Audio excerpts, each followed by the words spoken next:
This is the place, all right. Once we cross, it could all be different. Let's go.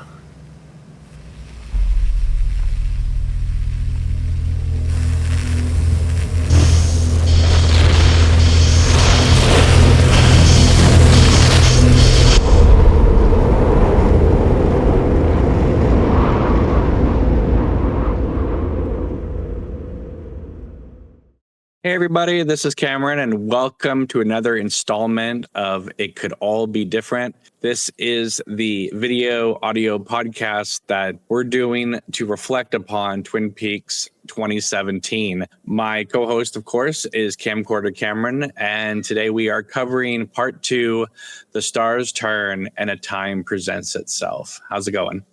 Hey! So originally this played together with the previous one we discussed as a 2-hour feature premiere.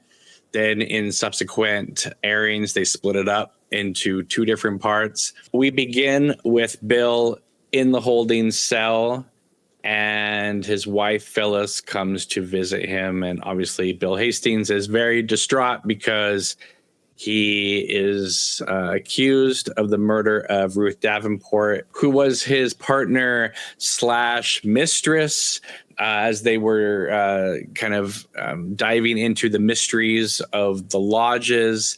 And Phyllis, his wife, comes to the jail cell to have a discussion with him to let him know that she is aware of this and that she's basically going to let him rot in jail. At first, we think that she's just a jealous wife, and we will later find out in this part that there is more going on.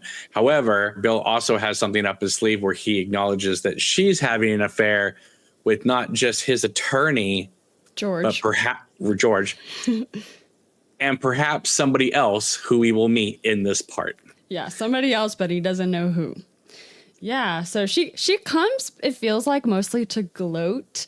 She really comes to tell him that he's not getting out on bail, but that doesn't feel like the true motivation because she just relishes in his reaction.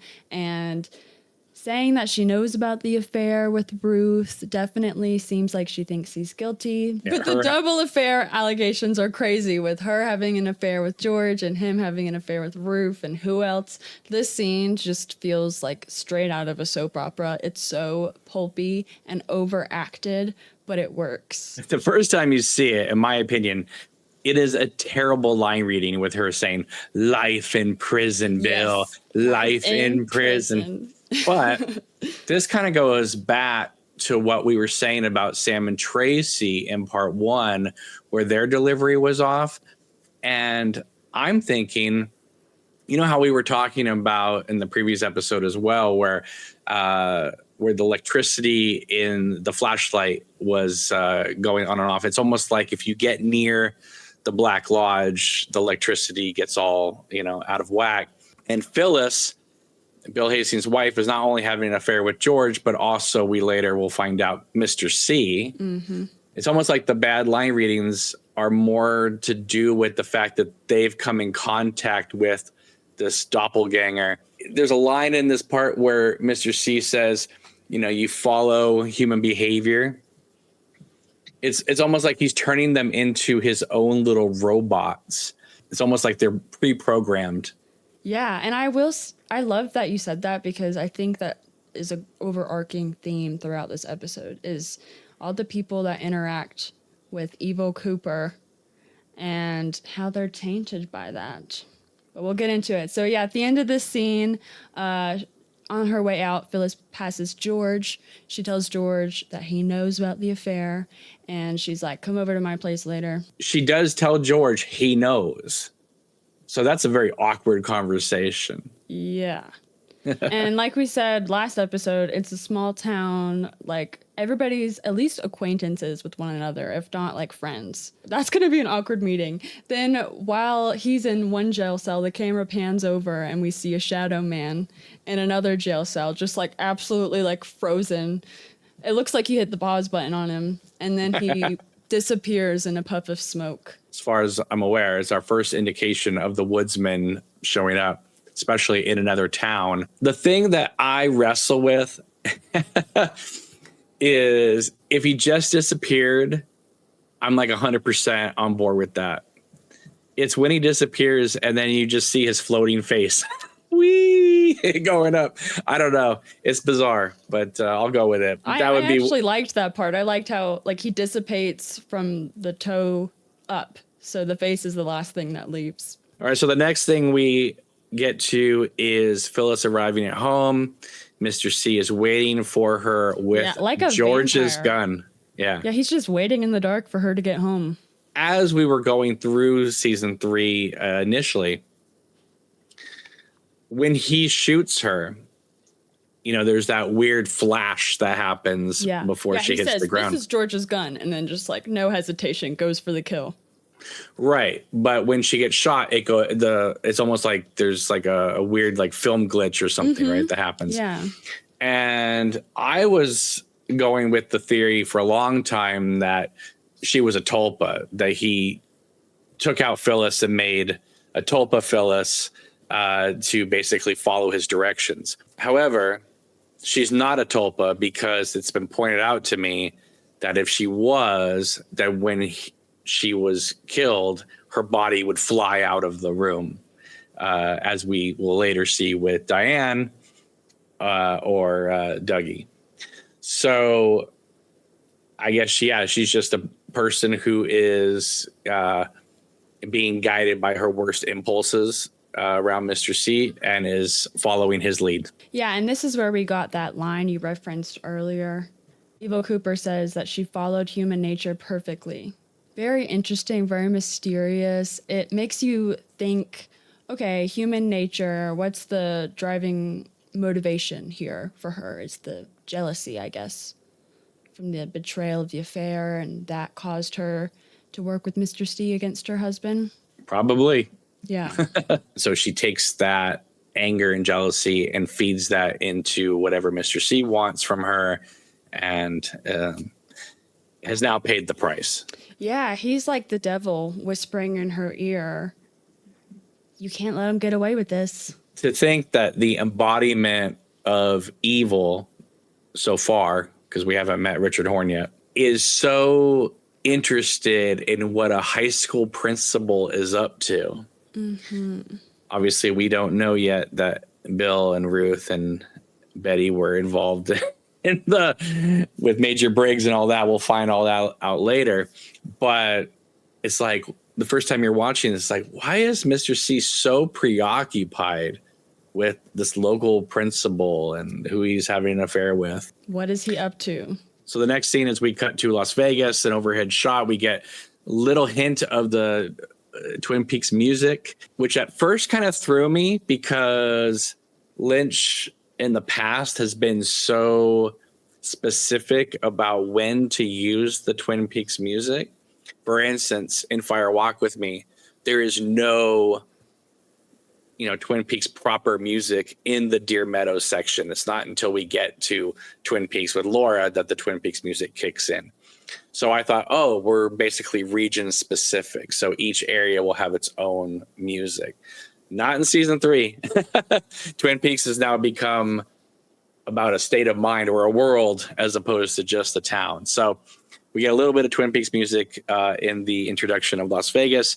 We then cut into a building.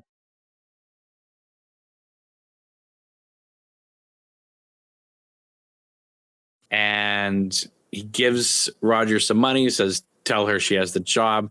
And then we get this sort of, they don't come out and say Mr. C, but it's implied very much that like you don't want to get into business with him. And this him being emphasized. Right. Kind of like you're talking about Voldemort, And this actor, Patrick Fischler, Lynch loves to give this guy monologues about evil because, of course, this is the same actor from Mulholland Drive talking about the bum behind the trash can. We don't yet know the context of how this is all going to fit together, but thematically, this is all coming together because everybody is kind of commenting on or having some sort of relation to Mr. C or the doppelganger throughout this entire part. Yeah. Yeah, I agree that Patrick Fischler is so perfect for this scene. He's really good at playing like a creepy kind of calm, yet like unsettling feeling at the same time. His eyes are so paranoid. You totally buy his emotion. And he's got the craziest suit on. It's like opposing geometric shapes with a different geometric tie, which just gives his whole character to me. Like, I'm like, what the heck is going on here with this guy? But he's got some great lines. He says, "You better hope that you never get involved with someone like him. Never have someone like him in your life." And the way they talk about Evil Cooper really reminds me of Frank in Blue Velvet.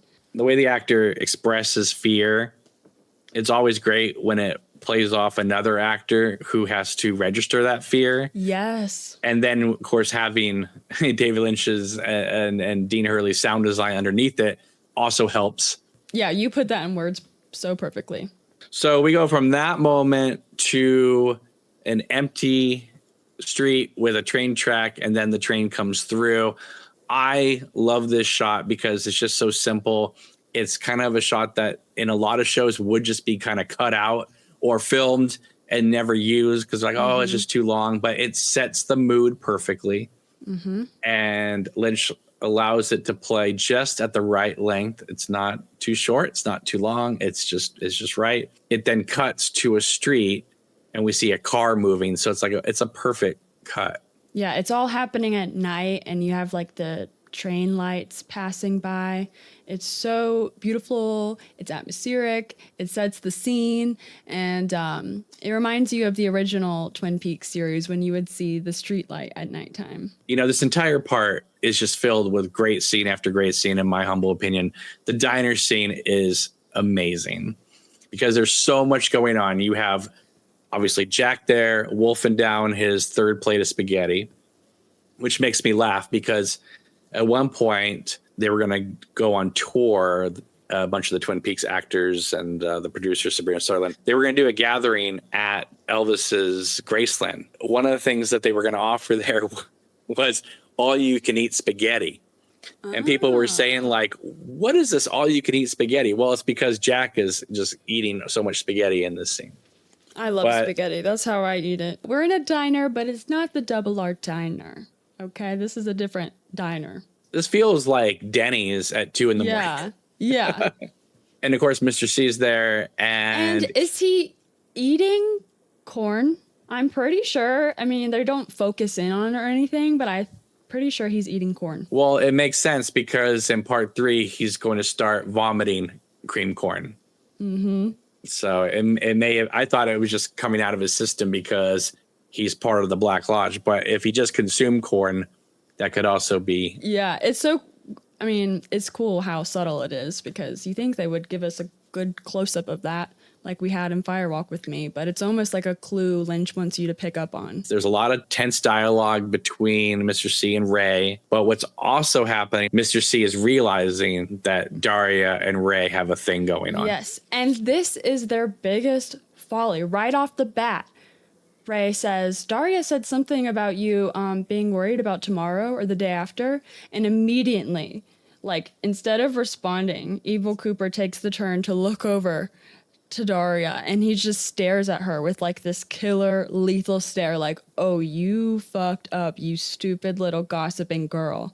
Like, from that one line, he surmised, okay, they're all talking about me behind my back, and I can see what's going on here. Especially at the end of the scene when he does do another look at Daria, and it's very clear to us that she's looking at Ray. You know, we talked about how Kyle needed to show, especially in that his intro scene in part 1 when he meets Otis and Beulah and all them, that this was his opportunity to show us that, yes, he can play Cooper, but for us to be convinced that he's the doppelganger, you know, which we affectionately call Mr. C because of Otis and how he acknowledged him, is he needed to show us that he is truly the embodiment of evil. It's almost like Kyle gets his chance to be Frank Booth. Yeah, because this whole episode, that's who he reminded me of the most. Just shows you that Mark Frost and David Lynch are not playing around here. Like, they're taking the scenario seriously. But yeah, I love the diner scene. I think it's extraordinary stuff. I agree. And like you said, like, Mark Frost and David Lynch have really stepped it up with their writing and all this attention to detail. I don't think we've mentioned it yet, but while they were planning out season 3 together, Mark Frost was also writing the Twin Peaks book. They wrote the scripts together. And then when David Lynch went to go shoot, Frost then started writing the books. Yeah, there's a lot of information that it seems like the books reveal. So I need to get in on that. And I wanted to mention it because those books are written by Mark Frost with these ideas he's come up with David Lynch. And I just felt like in the last episode, I wasn't giving Mark Frost enough credit. I'm a bit of a Lynch fan. And I love his art and his artistic eye. I also like Mark Frost. So I just wanted to give him his flowers. And this line in the diner scene is so well written. Evil Cooper says, "If there's one thing you should know about me, Ray, it's that I don't need anything. I want. And I want that information." And I love that line because it speaks to his desire to do evil deeds just for the pleasure of it and not just out of self-preservation the way a human would function. It's also the opposite meaning of what Agent Cooper says to Audrey in season 1 when she shows up in his bed. Mm-hmm. And he says to her, "Audrey, what I want and what I need are two separate things." Right. Also in the diner scene, we are introduced to the concept that Bill Hastings had a secretary named Betty and that she is involved with Bill and the deceased Ruth Davenport, and that Mr. C needs something from her and Ray is going to be the one to get it. There's a lot of characters being introduced in these first 2 parts. And sometimes it's important to write these names down because upon initial watch, you're inundated with all these names and places and dates, especially coming off Mark Frost's initial book, The Secret History of Twin Peaks, which you haven't read yet. It's just a lot of information.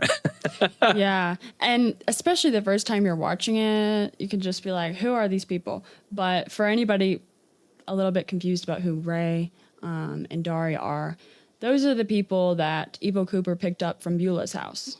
Right. In the last episode. We are talking spoilers here in terms of the entire series. It is revealed later on, I believe it's in part 18, that Ray is an FBI informant. Yep. And we explore that later in Mark Frost's book, The Final Dossier. So we go from the diner scene to Glastonbury Grove, where Hawk is going there. Every time she just like croaks out Hawk. Yeah. Like it's this sad call. He's on his way to check out where Agent Cooper went into the Black Lodge. I love the music because it recalls back the season 2 finale. The log lady, Margaret, calls Hawk again and they have a little conversation and seems that Hawk is going to go visit her after he investigates there. She says, pay attention to his surroundings. Do you think that Hawk sees a little bit of the red drapes in the back of Glastonbury Grove, or is that something Lynch is doing primarily for us? That's a really great question. I always interpret him to actually see the curtains, but it's unclear because like you don't see him enter in the portal or anything through this scene. No, I mean, he does sort of have a look of like, oh my goodness, you know, but he skedaddles out of there pretty fast, apparently, because he never goes back the rest of the season. So yeah. So the prophet drops some mysterious lines. One of the most mysterious ones to me that the log lady says is, "The stars turn and a time presents itself." We see a lot of stars also throughout this episode, so I think that's kind of like an important line to pay attention to. Well, it's also the name of the part. So obviously Lynch and Frost decided like, yes, this is a key line. She says, she's like, "I'm too weak to join you, but stop by for pie and coffee after." And I'm like, oh, my heart. I want to have pie with her. And I love that Hawk calls her Margaret. He doesn't call her log lady. They're on a first name basis. He's been calling her that since season 1, because when they go to her cabin, he says Margaret. He has immense respect for her.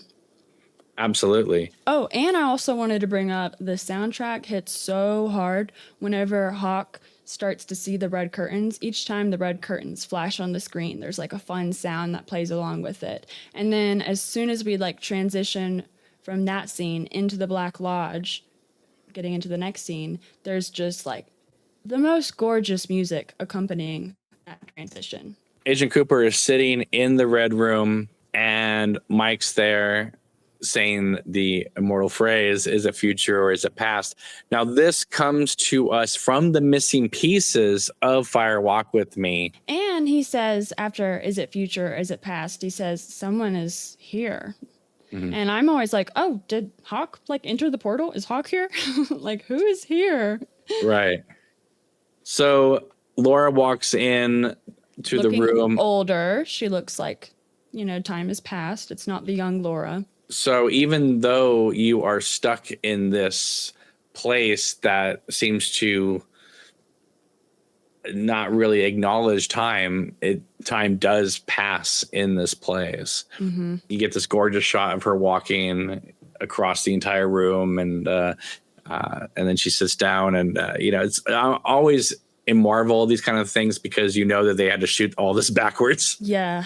Right. And the camera lingers on her, so we take into effect that she is indeed older as well as Kyle is. Still just as beautiful. Of course. Now, what I find interesting is the editing here is so subtle. It sounds like they're having a conversation, but if you really break it down, it is so tweaked. She says to him, "You can go out now." Mm-hmm. And then at the end of the conversation, he says, "When can I go out?"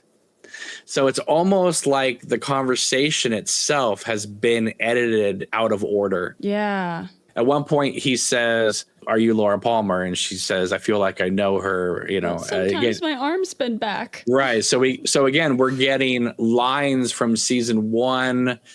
Again, time is adrift, even though people are aging. And then she says, "I am Laura Palmer." It's like, what? It's and I love how all the while, like, Cooper, he's not afraid. He's just like present and in the moment and experiencing it all. Right. But there is a hint of anger in him as well, because he says, "But Laura Palmer's dead." He knows he has to feed certain things to get certain answers, just to kind of keep the ball rolling. So he's getting tired. He's like, Laura Palmer's dead. Whenever she says, "I feel like I know her, but sometimes my arms bend back," and she's, in like an older body than the Laura we last saw, it's almost like she is the potential future Laura that never happened. Mm-hmm. That's who he's talking to right now. Yeah, and there's anger in her face as well, of like, why is this internal damnation still happening? You came here to help me. How dare you ask me who I am? Yeah. Don't you know? She then stands up, and we get a recreation of the end of his dream, where she walks over to him and gives him a kiss and whispers in his ear. And this time he seems a little unnerved by what she is whispering. Yes, it's because it's revealed that she's whispering, "My father killed me." That's what they show us in season 2. But not this time. No, this time she says something way more than that, because she's whispering for a while and we don't get to hear what it is. And she's not smiling when she says it to him either. Heck no. So then after that, she's like, "I'm both dead and alive at the same time." And then she takes her face and opens it up like a little hinge, and you see like this bright light coming out, almost like she's got a star inside herself. And then she closes her face back up. And this is whenever Cooper goes from being like stoic and just being present to where he's got absolute awe. He's in awe of her now. He looks amazed and mystified.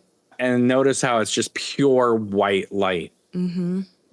There's no hint of any negativity inside of her as well. Something seems to be off, and she starts screaming, and she lifts up and then flies out of the room. What I feel is this is when she keeps being taken away from Cooper in the woods.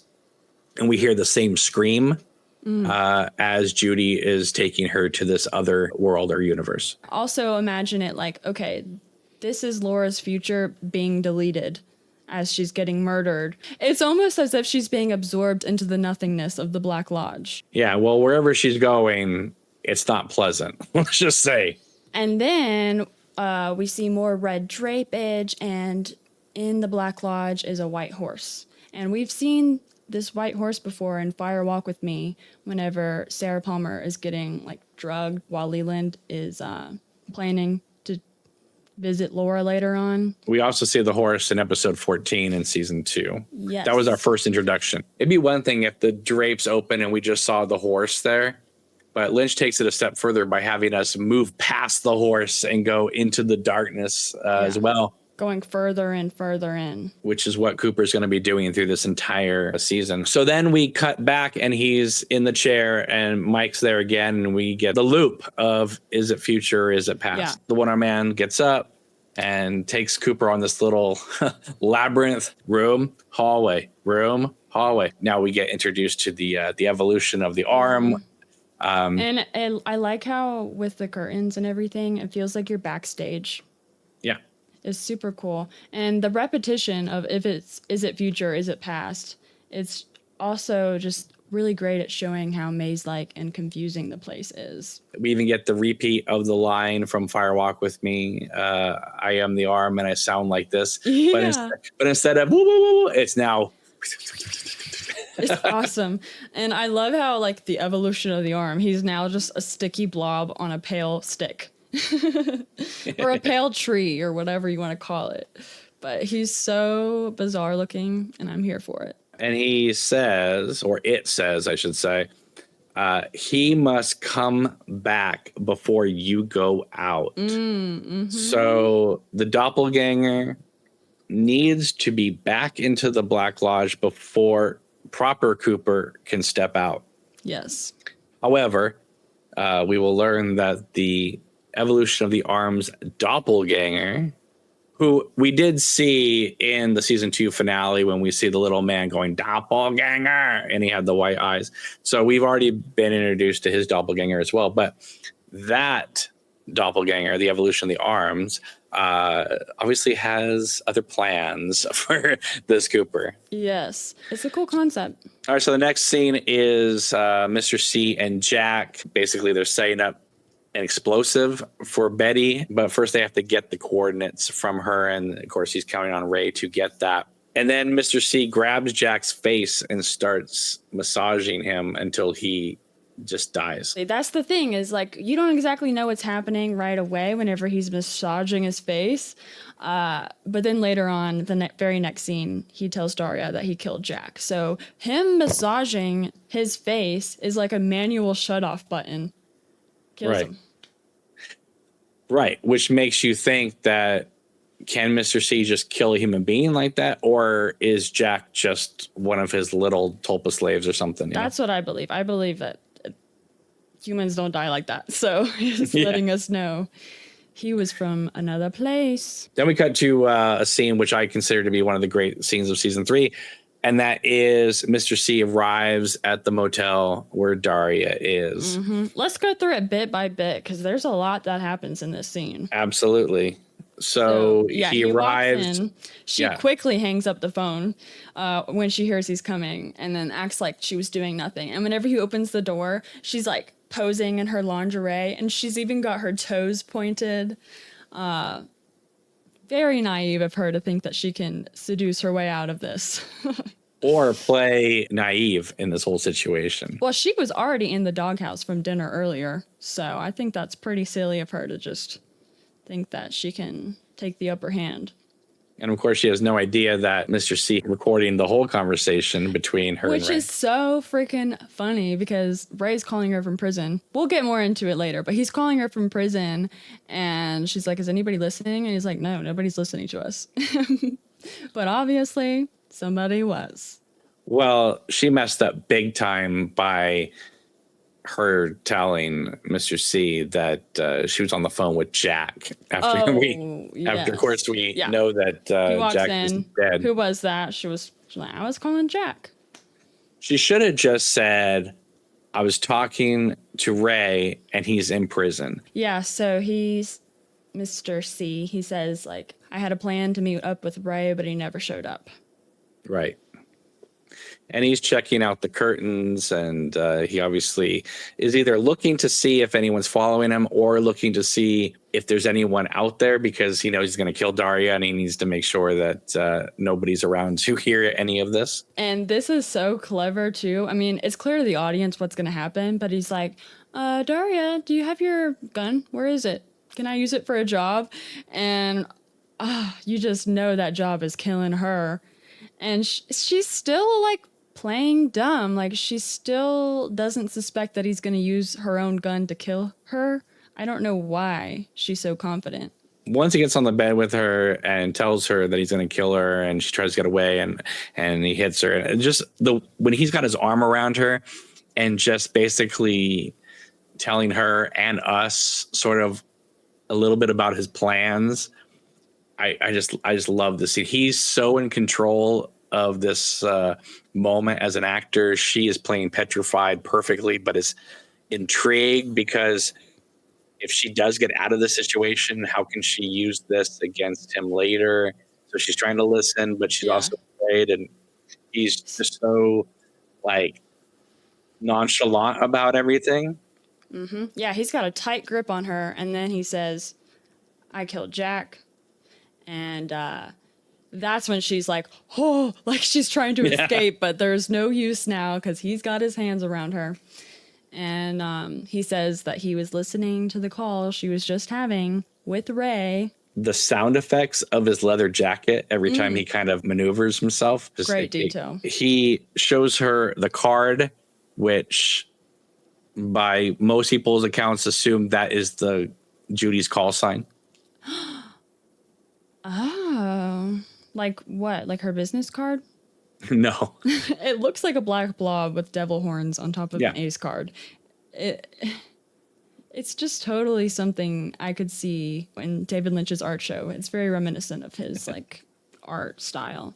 But yeah, he plays the recording of the phone call she was just having, which I am so happy they do that because you want to hear the conversation and some bombs are dropped. The biggest one is that it reveals Jeffries had been the one to tell them to kill Evil Cooper. He gave the order to Ray. Ray screwed up and got himself arrested and imprisoned. So on the phone call, he's like, okay, Dara, you're the one that's going to have to kill him. I can't anymore. The question is, was it really Jeffries? Yeah, you don't know. So she's fighting, trying to get away, struggling. And after he's playing the call and we hear that line about Jeffries, he says, Mr. Cooper, Evil Cooper, he says, the game begins, which is a really fun villain line because this is thrilling to him. He loves to be hunted and then to just turn it all around on its head and now have the upper hand. He's relishing in this moment. And he punches her and he wants to know who hired them. She has no clue, but I'm like, didn't he just hear on the phone that Philip Jeffries gave the order? So the FBI, like, what does that mean? Yeah, but Philip Jeffries isn't part of the FBI anymore. He's been in and out of time for 30 years. Mm-hmm.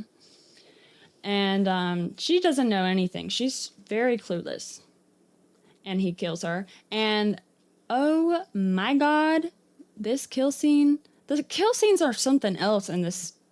It was brutal. Like, it was so deadpan and, like, sad, honestly. Although when people say to me, like, oh, you know, Mr. C, he's so vicious, he's so brutal, I understand that. But at the same time, this isn't just like an innocent victim he's killing. Daria is in a long line of gangster moles that betray their boss and end up getting killed. Like, this is an age-old trope in mafia gangster lore. You know, film noir. She was running with. Filmed though is very cold, and yes, it makes you sit with it. Another thing that I didn't mention, lore drop. He says that he was supposed to be pulled back into the Black Lodge the next day, but he's got a plan. to override that. So that is a really interesting line because that tells you, okay, there's a time limit that he can have in the earthly realm. He can only be here for so long. Maybe that's the way it is with all the other entities from the other place. They're on a ticking time when they enter the portal. He's asking about Hastings' secretary, and this is when it's revealed where he's asking about coordinates. He wants to know if Hastings' secretary knows anything about coordinates. So that's another clue, another question you have as a viewer. What are these coordinates that he's so interested in wanting to know? And then after she's killed, he goes into the bathroom and emerges with Wyndham Earle's briefcase. Oh, really? I was wondering where that came from. Yeah, because I had to go back and rewind it a few times on the rewatch because he doesn't come into the motel room with a briefcase. And he goes into the bathroom, presumably to wash his hands, and then it cuts to Daria on the bed. And then when it cuts back, he's leaving with a briefcase. So it's almost like the briefcase was already stashed there. The doppelganger is obviously Cooper's doppelganger, but Bob is inside of him. But Bob has also killed Wyndham Earle and other people. He took their souls. So Bob being in Mr. C means that Wyndham Earle is in Mr. C. One of the things that, if you have not read the final dossier, is we find out in the opening chapter that once the doppelganger came into our world, that he then went to Wyndham's cabin, killed Leo Johnson, and took Wyndham's belongings. So that metal briefcase, what is the thing that, how Wyndham Earle was always eavesdropping on them in the sheriff's department. He is using it to download the schematics of the prison because it looks like Mr. C is going to try to break into the prison to get Ray. Oh, you can tell he's excited when he sees the prison floor plans. He's like getting amped up. And he did have a line whenever he was like torturing Daria and getting info out of her, where he was like, is Ray really in prison for bringing guns across state lines? And I always thought, yeah, that's what he got arrested for. I feel like he didn't mean to get arrested for it. I just thought that it was a screw up on his part. But it seems like Mr. C thinks there's more to it. If Ray is an FBI informant, did he go to the prison just for safety? Because he doesn't think Mr. C can get to him in there? I feel like he doesn't want to blow his cover as an FBI informant, so he goes along with being imprisoned. Probably. Yeah, that was my interpretation. So Mr. C's planning to break him out, which doesn't exactly happen, as we will see, but they do end up getting together in the prison in a later part anyway. And there is a absolutely chilling scene here in the motel, where Evil Cooper calls up who he thinks he's calling is Philip Jeffries, whoever that may be now. And the voice on the other end says, "You met with Garland Briggs," which is another bomb drop line. And once Evil Cooper hears that line, he knows that he's not speaking to Philip Jeffries. And he's like, who are you? And the voice says, actually, I just called to say goodbye. You're going back in tomorrow, and I will be with Bob again.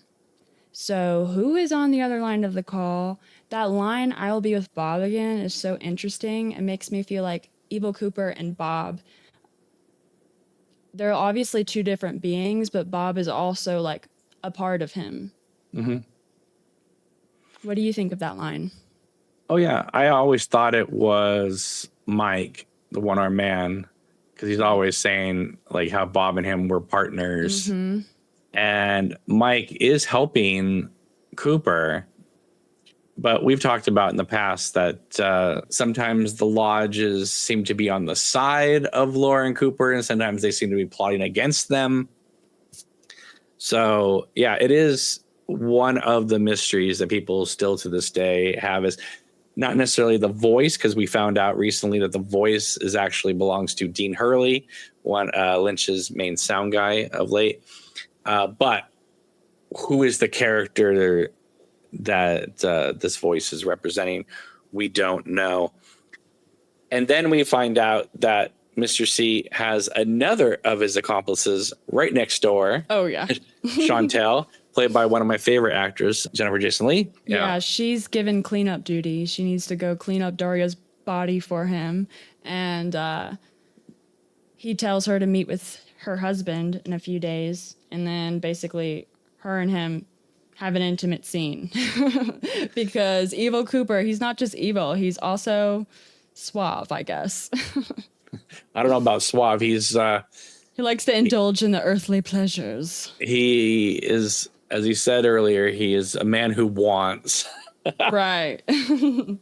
But it does go to show you between Phyllis, he has used these 25 years well because he has people everywhere. I get because he's so paranoid that the lodge is going to come get him. All right, so then we cut back to the Black Lodge. This is when Cooper is still talking with the evolution of the arm, and it says to him, "Do you remember your doppelganger?" And this is the only moment really where we get a little bit of catering to the fans, which to me, I feel like this was very appropriate to do because it's not just being done for the viewers, it's done for Cooper himself to remember. And he's been in there a long time. He may not remember. So we kind of get some flashes of the season 2 finale, but it just reinforces for us, like, okay, we got 2 players on the board and the game is going to begin. And the arm says 253, time and time again. Mm-hmm. Which, again, to me, suggests the loop idea that here we go again. Remember, Or, 253. Like, this is a pattern of behavior on Bob's end. True. And he repeatedly, after he says 253 time and time again, the arm repeatedly says Bob's name in like a very long, ghostly, drawn out kind of gasp, like Bob. If you didn't know Bob, like you would be like, what is he saying? Cooper takes off, comes across Leland Palmer. Leland's pouting like a baby. Poor Ray Wise only has 2 words in this entire season. Fine, Laura. I've heard from numerous people that Ray Wise was very sad that this was the extent of his role in this season, considering that he really wanted to be a part of it and was hoping, obviously, for more. I would have loved to have seen him as well as the one-armed man helping to guide Dougie through. It's kind of a cool choice to just have him in the show so briefly because he was the star pretty much of Fire Walk With Me besides Laura. Like he had his time in the sun during that movie, and here you really get a sense of just how insignificant he is. He was just another person's life wrecked by Bob. That means nothing to Bob. Yeah, he was just another pawn in the game, right? Mike says something is wrong, and that's when the arm says my doppelganger.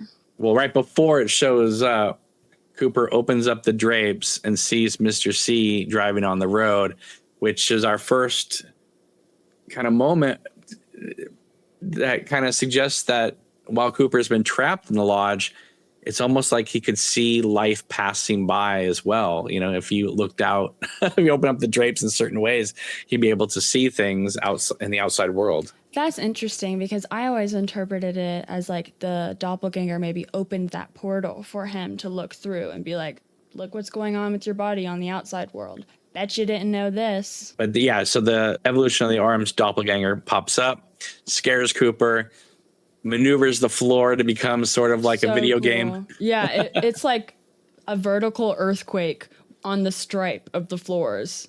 It's really cool editing. And I don't think it's just editing. Like, that might be a practical effect with the floors there. It was, yeah.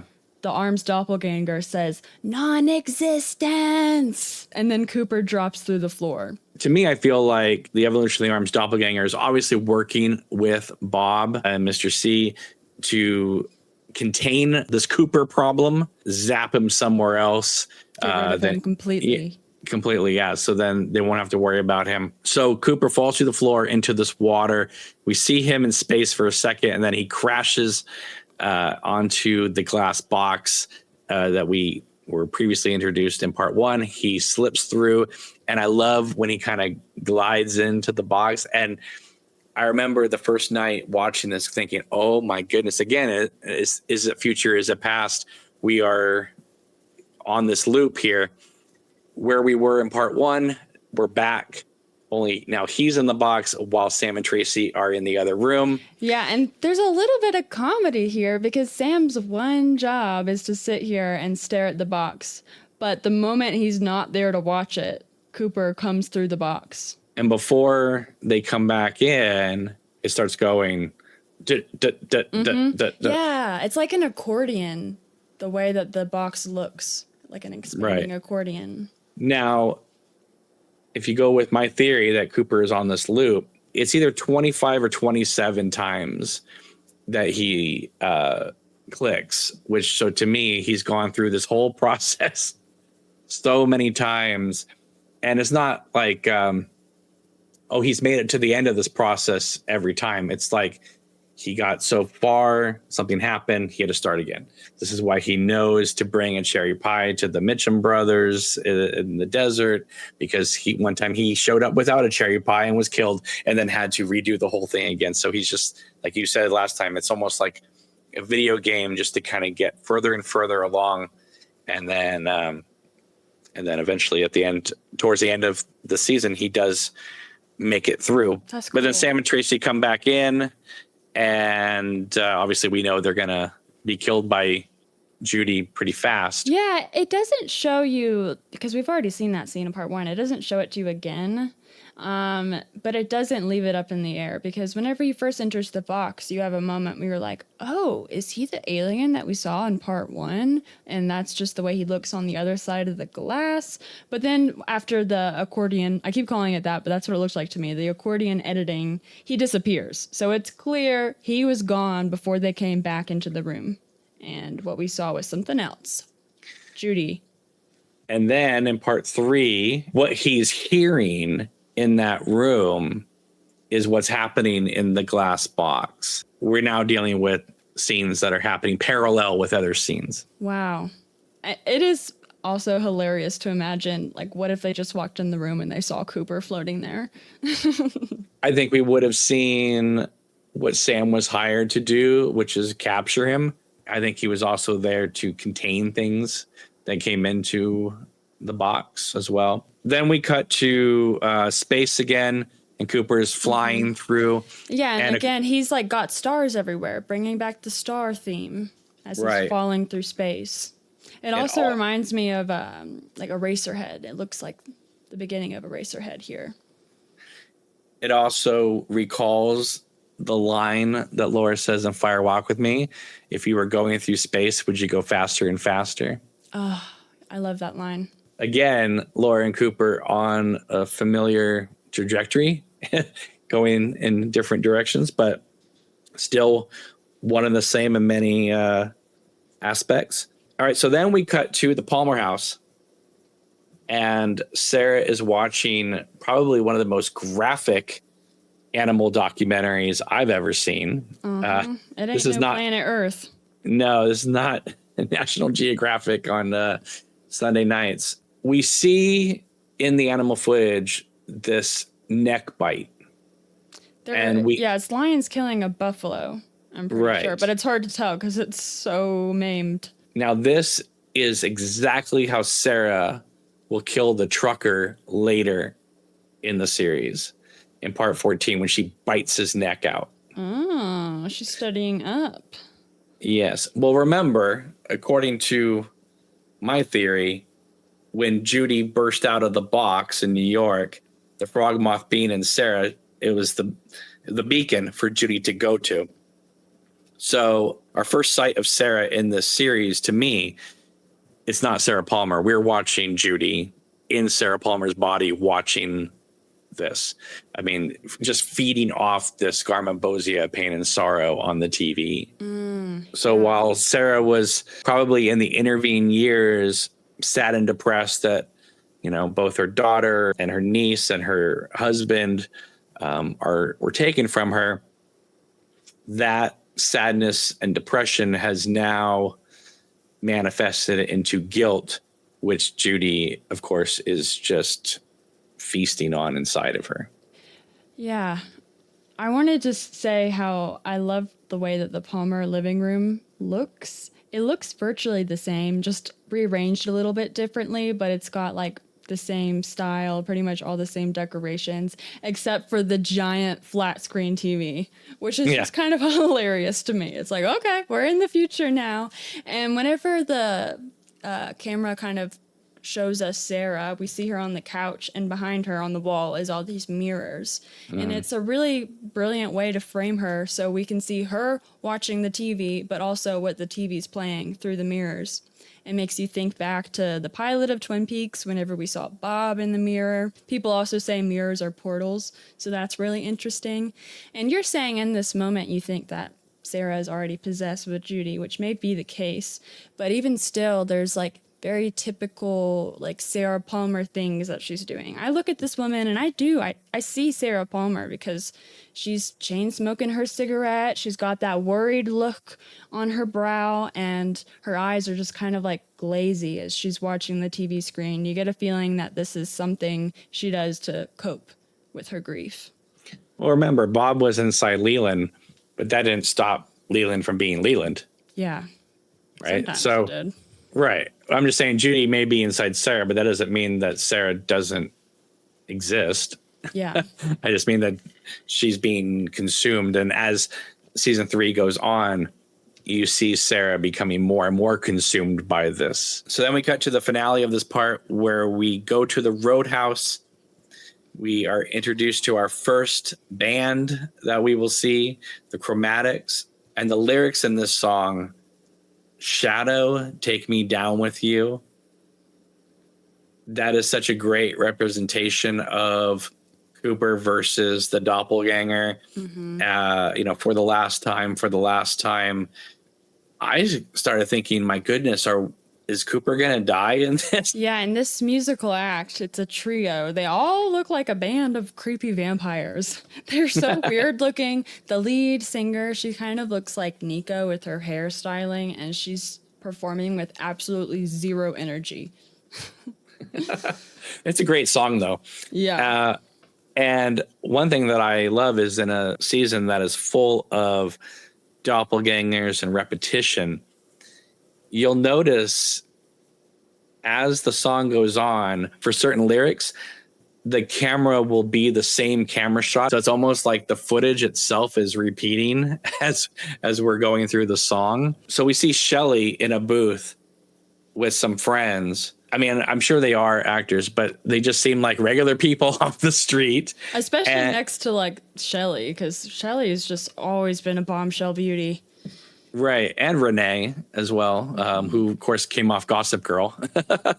But it's funny because, like, you're introduced to these characters, and except for Renee, we never see them ever again. So it's like, it's so random. But, you know, the Roadhouse is full of random stuff. Life, though. Like, Shelley's living it up. She's got her gal pals.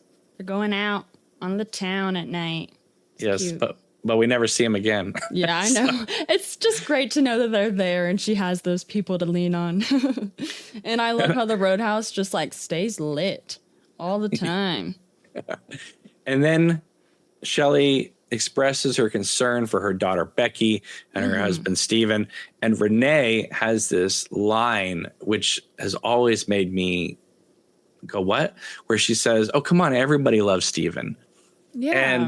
And if you know season 3, you know that nobody likes Stephen in this entire season.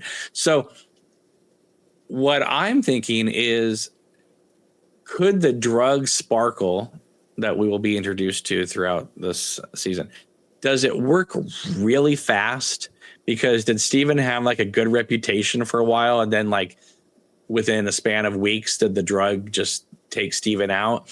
Because nobody talks about Stephen like, well, you know, he had a good thing going, then he became a drug user or something like that. Like, there's no indication of that. But or she was really badly attempting sarcasm. that could be it as well. Yeah, James comes in, and at first I'm thinking, oh my God, James has the eye for Shelley because he's looking over at her table. But no, it wasn't Shelley. It was one of her friends. Yeah. But we also are introduced to James's friend Freddie, who will become a prominent character as the season goes on. And of course, Freddie is sporting his green glove, talking about how this place, the Roadhouse, is the dog's bollocks. Yeah. And the girls, they're talking about James because they see him staring at Renee, and they're like, there's something wrong with that guy, which always makes me laugh because, like, yeah, there is something wrong with James. But they explain he was in a motorcycle accident. And so now he's like really quiet, which is kind of interesting because James has always been on the quiet side. Right. Then we get the iconic James is still cool. He's always been cool. So to me, I feel like that is Mark Frost and David Lynch responding to the internet. It's canon that James is cool. We also see that Shelley has a flirtation going on. Yeah, they're giving each other the eye from across with the bar. A character we'll later know as Red, played by Balthazar Getty, who of course was Pete Dayton in Lost Highway. And behind Red is Jean-Michel Renaud.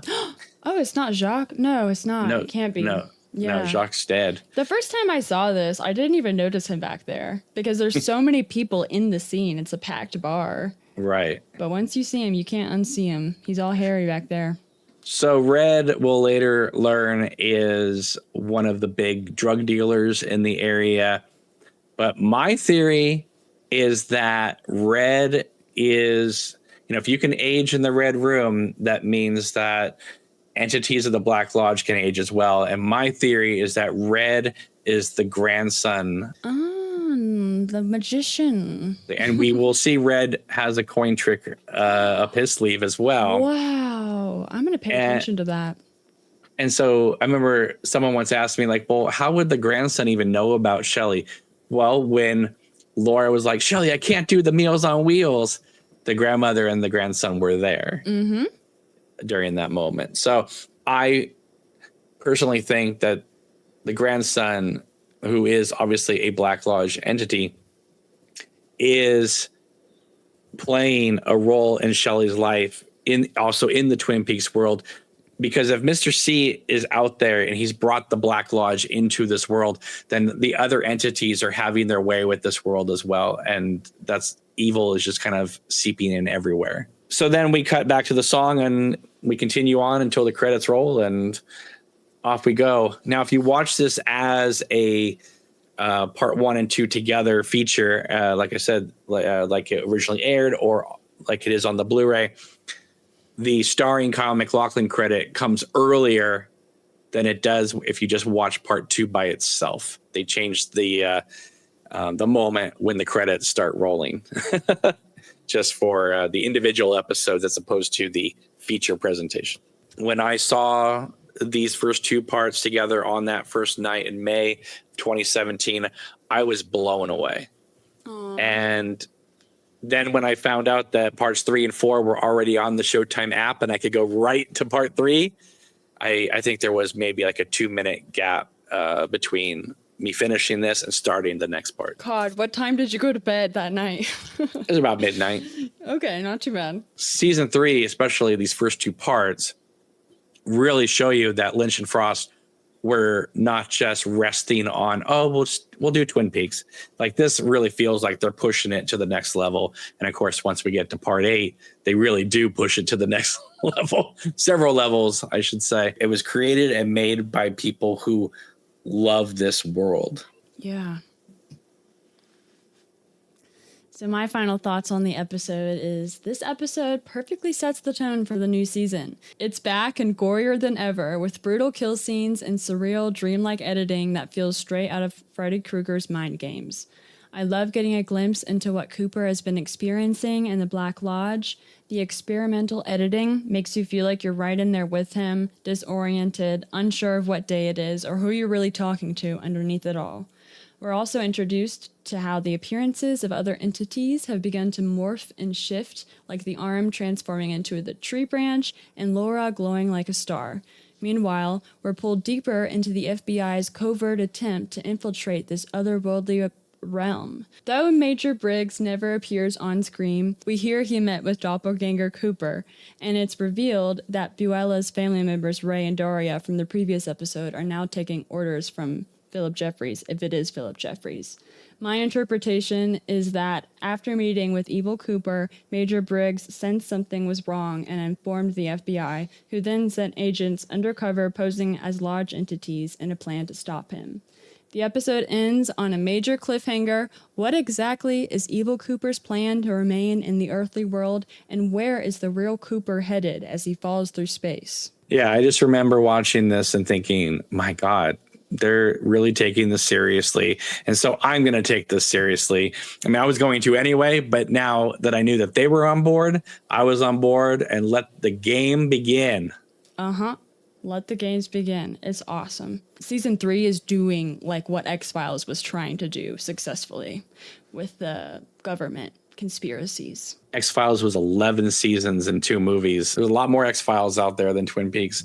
And yet I think Twin Peaks probably says 10 times more. I agree. All right. Well, on that note, thank you everybody for watching and listening. We really appreciate it. And make sure to give this video a big thumbs up.